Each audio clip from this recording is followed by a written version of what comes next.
Subscription received in advance by a club is shown on the dash side of the balance sheet. अब subscription received किया है advance में club के द्वारा, तो वो कहाँ पर दिखाया जाएगा?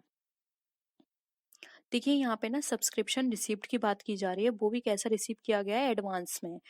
अगर किसी क्लब ने सब्सक्रिप्शन लिया है तो वो उसके लिए क्या है?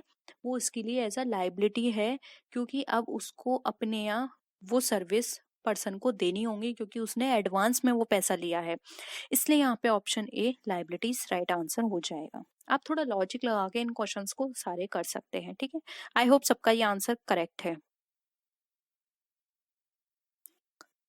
नेक्स्ट है excess of income over expenditure is shown on the debt side of the income and expenditure account.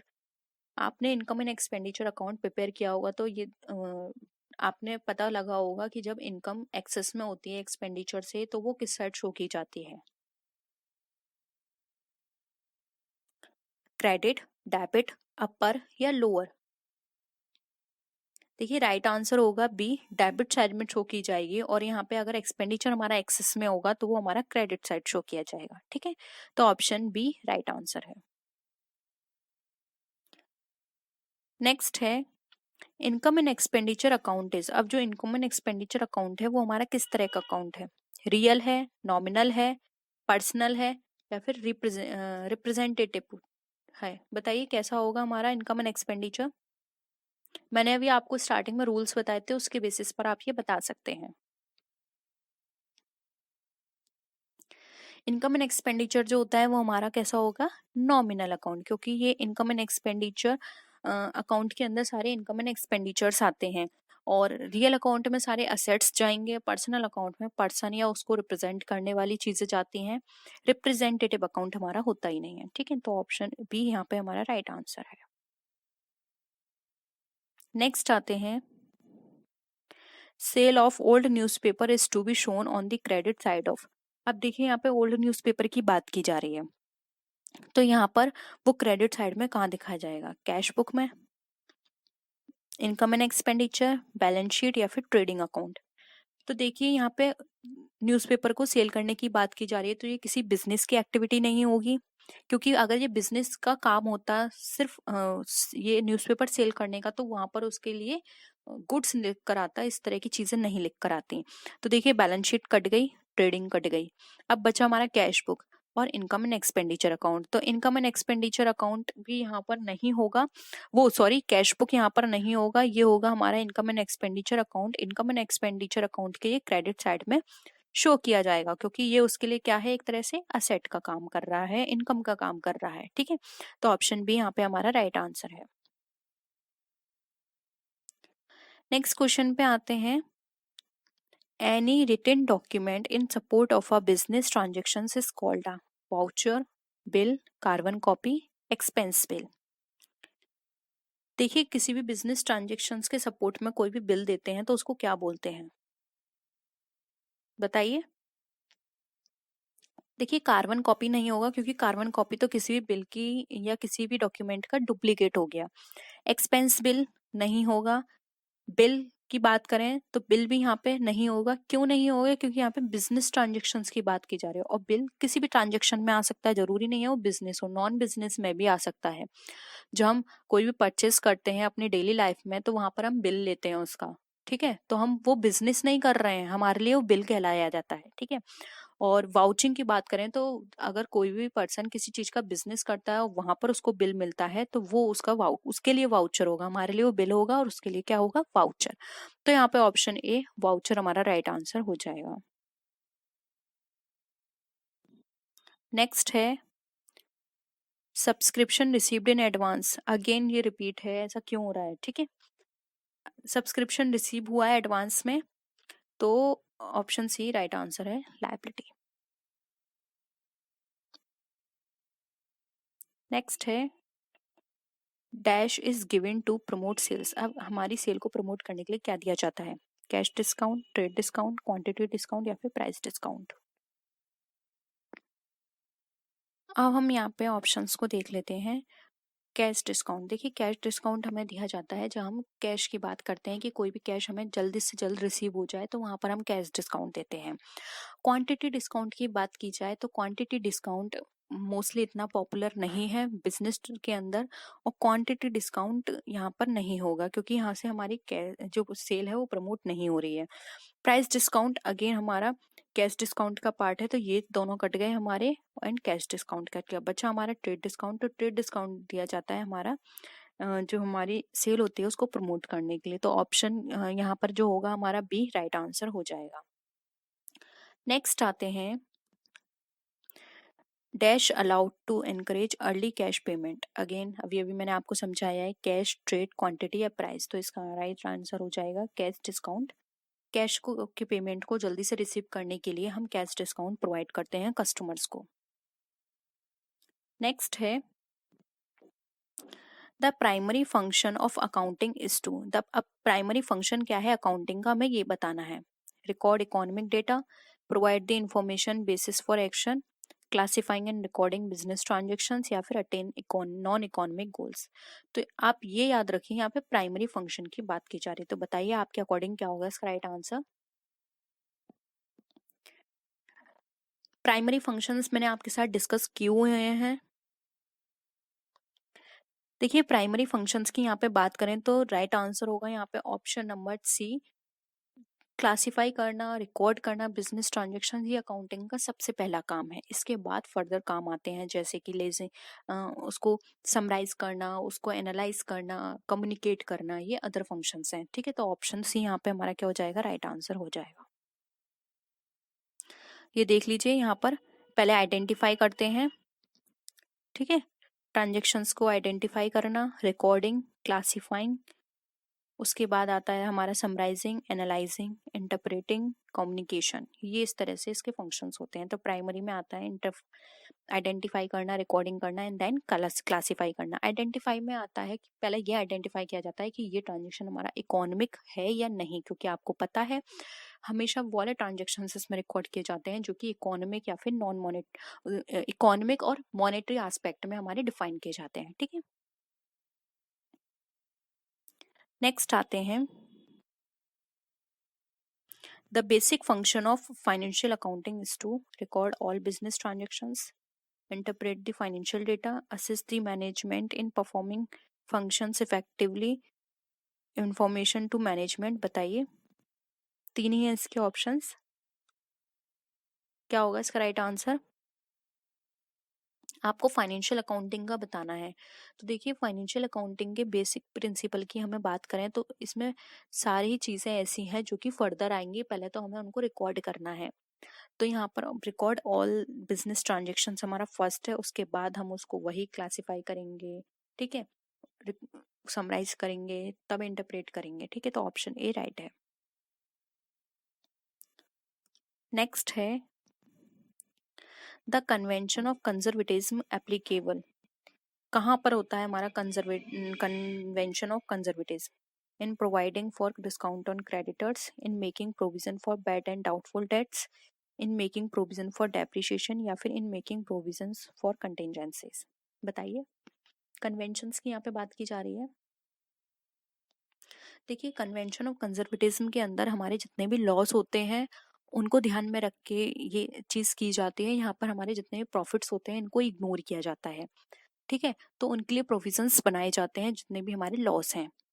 तो यहाँ पर इस के अकॉर्डिंग हमारा जो राइट आंसर होगा वो होगा B, in making provisions for bad and doubtful debts. यहाँ पर हमारा ए ऑप्शन नहीं होगा क्योंकि यहाँ पे डिस्काउंट की बात कर रहे हैं, यहाँ प्रोविजन बात कर रहे हैं डेप्रिशिएशन के लिए, और यहाँ पर बात कर रहे हैं कंटिजेंसी की। यहाँ पर ऑप्शन होगा हमारा जो भी हमारे बैड डेट्स होते हैं जो कि हो भी सकते हैं, अभी हमें नहीं पता, तो उनके लिए प्रोविजंस बना के रखा जाता है हमारा कन्वेंशन ऑफ कन्वेंटिज्म में। ठीक है, तो ऑप्शन बी राइट है। नेक्स्ट है, ledger is a book of original entry, final entry, all cash entry, या फिर ऑल क्रेडिट एंट्री। अब लेजर जो है वो किस तरह की बुक है, बताइए। देखिए यहाँ पर अगर हम लेजर की बात करें तो लेजर के अंदर फाइनल एंट्री होती है, इसके बाद तो हमारे अकाउंट्स प्रिपेयर किए जाते हैं, हमारे स्टेटमेंट प्रिपेयर किए जाते हैं। तो यहाँ पर ऑप्शन बी राइट आंसर हो जाएगा। फाइनल एंट्री, ओरिजिनल एंट्री हमारी जर्नल में होती है। ऑल कैश एंट्री नहीं, हम कैश बुक की बात नहीं कर रहे। ऑल क्रेडिट एंट्री नहीं, हम किसी पर्टिकुलर अकाउंट की बात नहीं कर रहे, जैसे कि परचेज अकाउंट, क्रेडिट एंट्री होती है उसमें, ठीक है। तो यहाँ पर ऑप्शन बी हमारा राइट आंसर हो जाए। नेक्स्ट क्वेश्चन आता है हमारा, the private property of a partner should be use to. अब ये जो प्राइवेट प्रॉपर्टी होती है हमारे पार्टनर की, वो हमारी किस तरह से उसका उपयोग होना चाहिए। Pay his private debt first, if there is any surplus it can be use to pay firms liability, both A and B, या फिर नन ऑफ दी अबव। तो देखिए यहाँ पर प्राइवेट प्रॉपर्टी की बात की जा रही है, तो उसके प्राइवेट डेट से हम पार्टनरशिप को कोई लेना देना नहीं है। वो सिर्फ पहले ये देखेगी कि अगर किसी उसके पास कोई भी सरप्लस है तो सबसे पहले फर्म्स की जो लायबिलिटी है वो पे की जाएंगी। अब प्राइवेट उसके डेट है, उससे वो निपटे, फर्म को उससे कोई लेना देना नहीं है। हम यहाँ पे फर्म के रेफरेंस में, पार्टनरशिप के रेफरेंस में बात कर रहे हैं, तो अगर कोई सरप्लस उसके पास होगा तो वहां पे फर्म के जो भी डेट्स हैं वो पे किए जाएंगे। तो ऑप्शन बी जो है वो हमारा राइट आंसर हो जाएगा, ठीक है। नेक्स्ट है, after the new partnership agreement, assets and liabilities in a balance sheet are recorded at। अब पार्टनरशिप के नए एग्रीमेंट के द्वारा जो असेट्स एंड लाइबिलिटीज होंगी, अब वो बैलेंस शीट में किस वैल्यू पे रिकॉर्ड की जाएंगी, बताइए इसका आंसर। ओरिजिनल वैल्यू पे, वैल्यूड फिगर पे, वो sorry revalued figure, realisable value, या फिर नन ऑफ दीज। देखिए यहाँ पर हम न्यू पार्टनरशिप की बात करें तो न्यू पार्टनरशिप के अंदर जो उसकी एसेट्स एंड लाइबिलिटीज होती हैं उसका रिवैल्यूशन होता है। तो रिवैल्यूशन होता है तो वैल्यू भी कैसी हो जाएंगी, उनकी रिवैल्यूड हो जाएंगी। तो उनको बैलेंस शीट में रिवैल्यूड फिगर पर ही शो किया जाता है, ओरिजिनल वैल्यू से कोई लेना देना नहीं है। और रियलाइजेबल वैल्यू यहाँ पर तब आती है जब हम बिजनेस खत्म कर रहे हों, ठीक है, या पार्टनरशिप एंड हो रही हो। यहाँ पर पार्टनरशिप एंड नहीं हो रही है, ठीक है। तो ऑप्शन बी हमारा यहाँ पे रिवैल्यूड फिगर राइट आंसर हो जाएगा।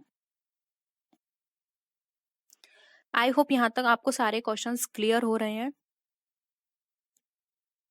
इन which of the following is conclusive evidence of partnership. इसमें से कौन सा जो हमारा है कंक्लूसिव एविडेंस है पार्टनरशिप के अंदर। शेयरिंग ऑफ प्रॉफिट है, म्यूचुअल एजेंसी है, कैरिंग ऑफ सम बिजनेस है, या फिर ऑल ऑफ दीज है।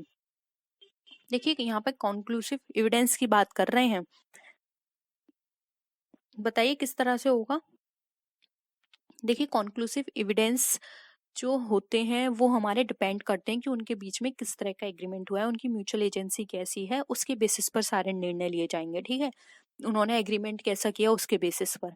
तो यहाँ पे option be mutual agency right answer हो जाएगा, क्योंकि इसी के बेसिस पर सारी चीजें देखी जाएंगी कि हाँ इस तरह का एग्रीमेंट हुआ था, आपको अब ये वाली चीजें फॉलो करनी है, या आपको इतनी ड्यूटीज करनी है, या आपको इस तरह से प्रॉफिट शेयर डिस्ट्रीब्यूट करना है, ठीक है। तो ऑप्शन बी राइट है। नेक्स्ट है, at the time of death of a partner firms gets. अब किसी भी पार्टनर की डेथ के समय फर्म को क्या मिलती है, policy amount, surrender value, both A and B, या फिर नन ऑफ द अबव। देखिए फर्म यहाँ पे पार्टनर की डेथ की बात की जा रही है, तो पार्टनर की डेथ के समय जो फर्म को रिसीव होती है वो मिलती है उन्हें पॉलिसी का अमाउंट, ठीक है। पॉलिसी के अमाउंट को वो रिसीव करता है।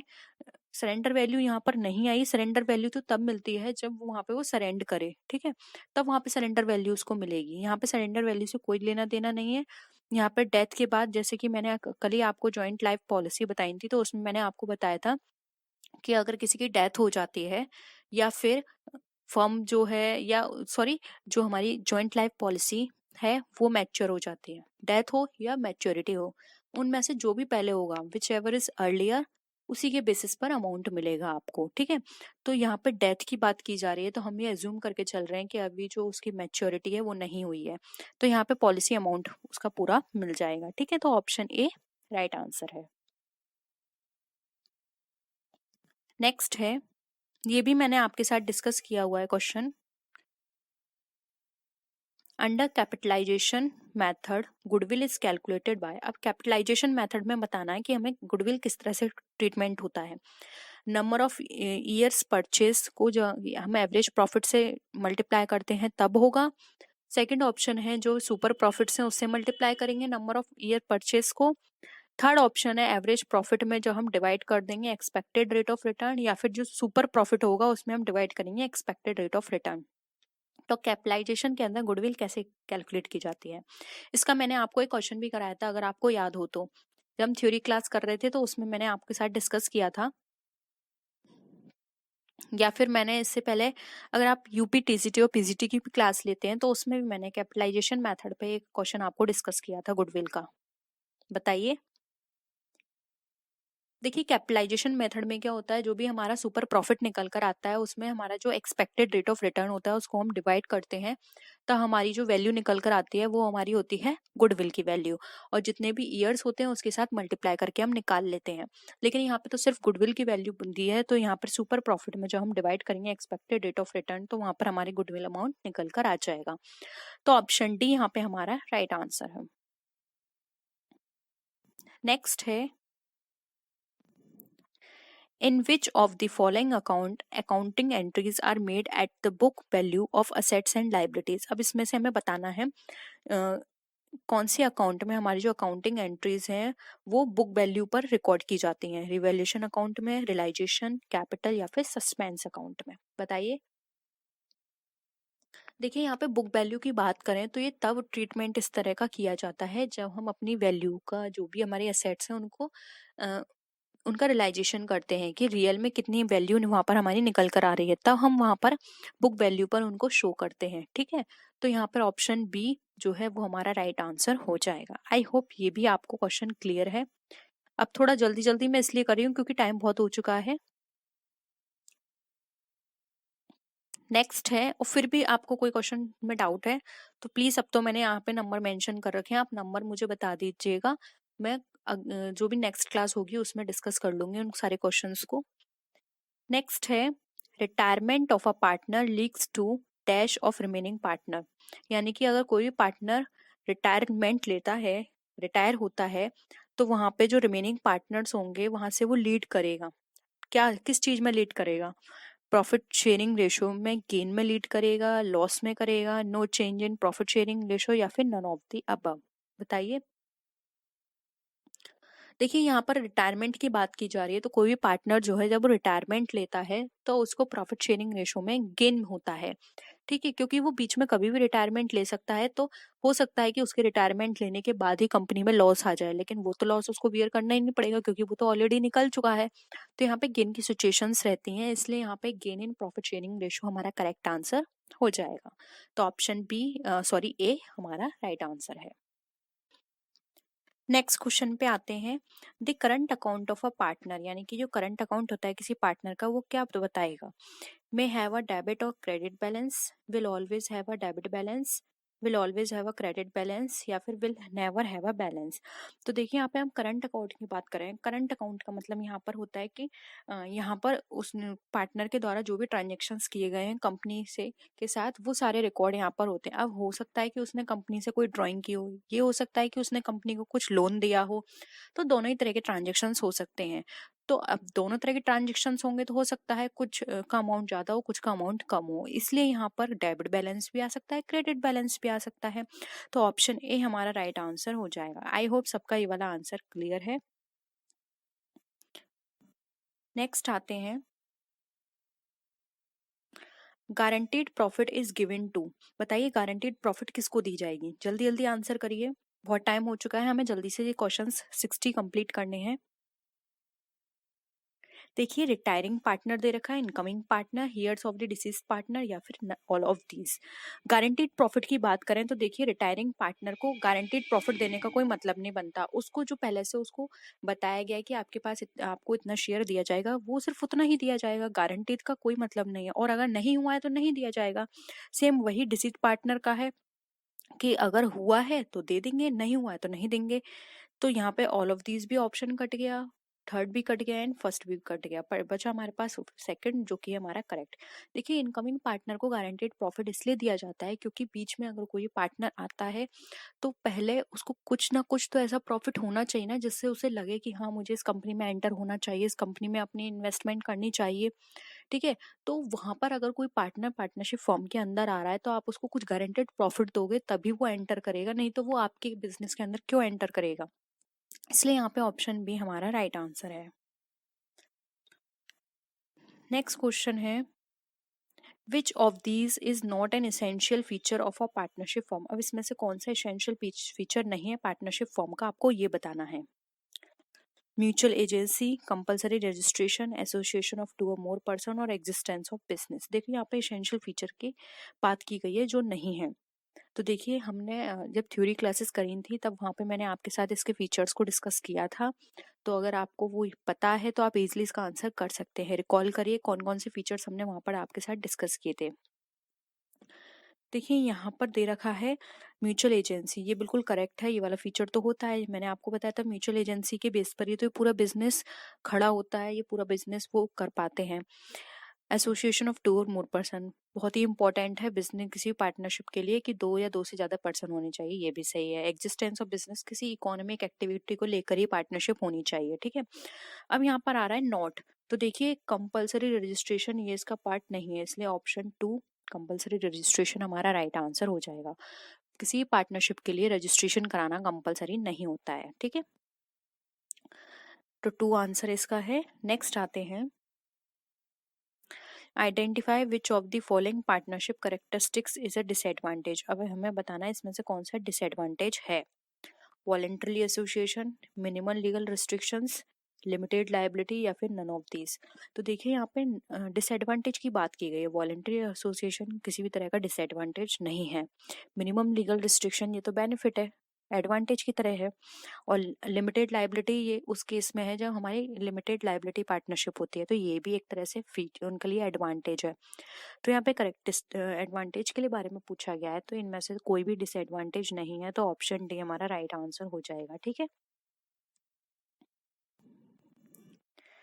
नेक्स्ट आते हैं,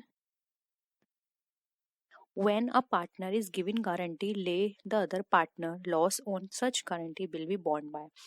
यानी कि अगर एक पार्टनर ने दूसरे पार्टनर के लिए गारंटी ली है तो वहां पर अगर किसी भी तरह का लॉस अराइज होता है तो कौन उसको बेयर करेगा।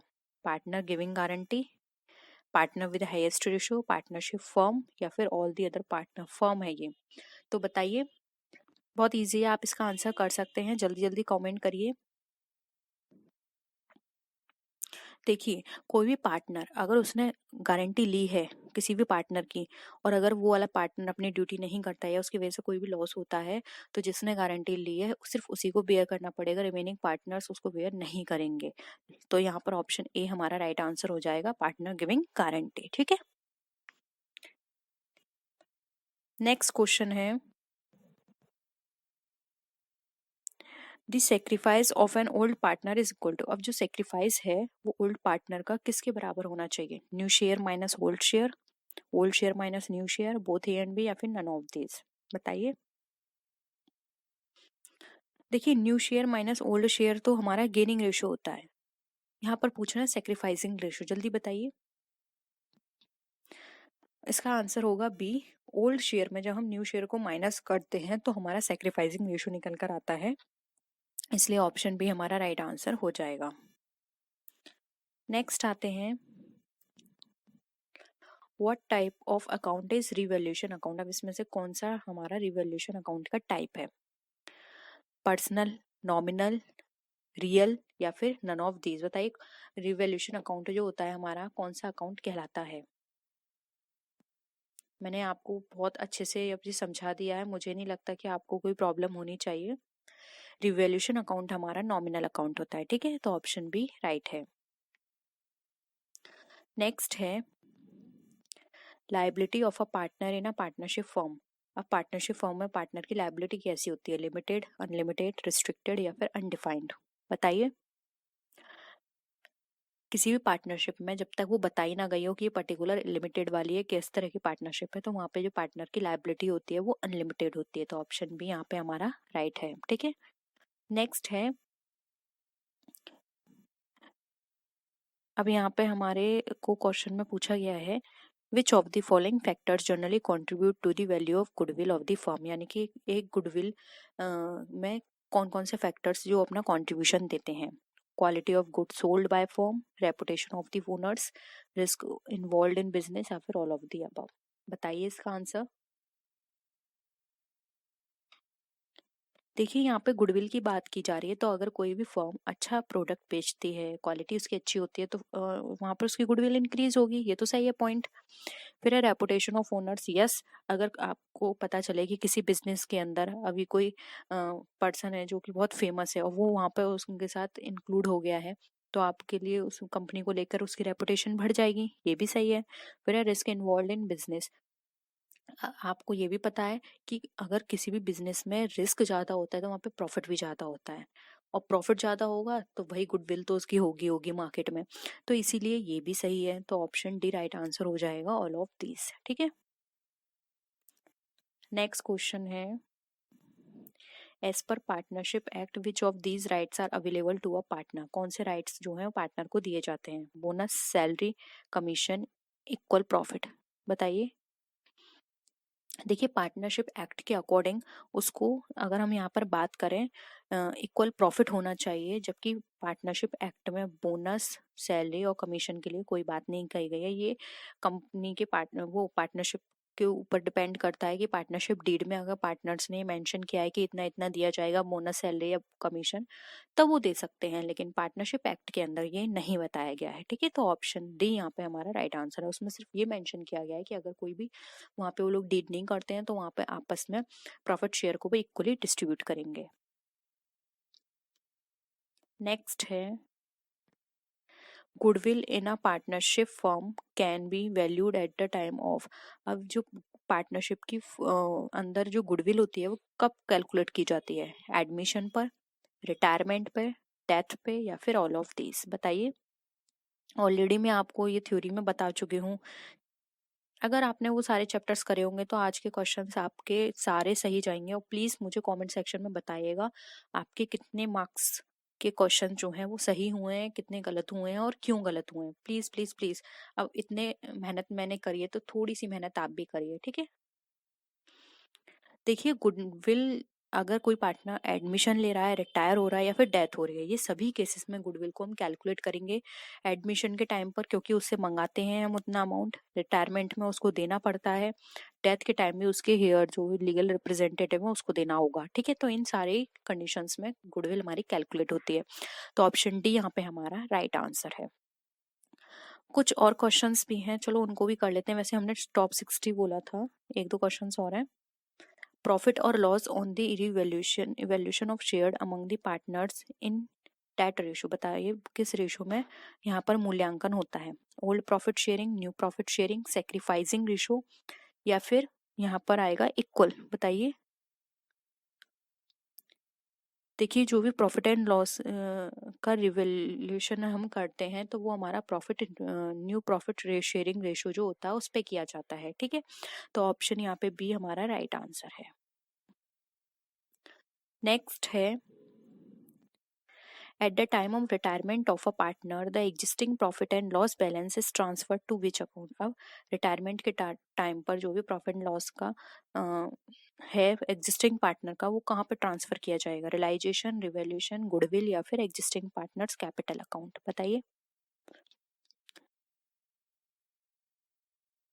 देखिए रिटायरमेंट जिसका हो रहा है उसका जो प्रॉफिट और लॉस है वो ट्रांसफर किया जाता है जो भी रिमेनिंग पार्टनर्स कैपिटल अकाउंट बनते हैं उनके अकाउंट में। ठीक है, तो ऑप्शन डी यहाँ पे हमारा राइट है।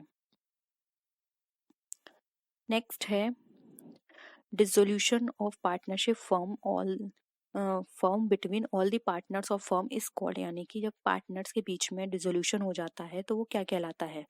Dissolution of firm, dissolution of partnership, dissolution of firm name, या फिर नन ऑफ दीज। अगेन ये भी मैंने आपको कल ही डिस्कस किया है।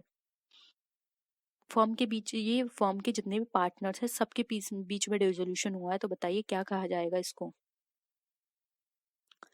इसको कहा जाएगा फर्म का डिसोल्यूशन। ठीक है, क्योंकि सारे पार्टनर्स आ गए हैं, इसलिए ऑप्शन ए यहाँ पे हमारा राइट आंसर है। ठीक है।